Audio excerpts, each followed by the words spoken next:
Hello my dear family members, welcome back to my channel. ఈరోజు చేపల పులుసు అయితే ప్రిపేర్ చేస్తున్నానండి. ముందుగా స్టవ్ మీద ప్యాన్ పెట్టి ప్యాన్ కింద ఫైర్ పెట్టి సరిపడగా ఆయిల్ వేసి కట్ చేసి పెట్టుకున్న ఉల్లిపాయ, పచ్చిమిర్చి, టమాటా, కొంచెం మెంతులు, కొంచెం సాల్ట్ కూడా వేసి ఈ విధంగా అయితే వేయించానండి. చేపలు అయితే క్లీన్ చేసి పెట్టుకున్నాను. ఉల్లిపాయలు వేగిన తర్వాత చేపలు అయితే వేసేసానండి. చిటికెడు పసుపు, రుచికి సరిపడగా సాల్ట్, ఒక 2 స్పూన్ల వరకు కారం వేసానండి. విధంగా వేసుకో చింతపండు పులుసు అయితే వేసేసి మూత పెట్టేస్తున్నానండి. 5 నిమిషాల తర్వాత మూత తీసి చూస్తున్నానండి.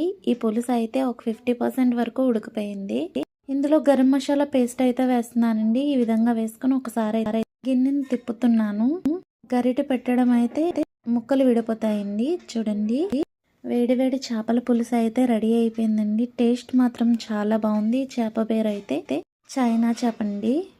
టేస్ట్ అయితే మాత్రం చాలా బాగుంది. మీరు కూడా తప్పకుండా ట్రై చేయండి. Please subscribe.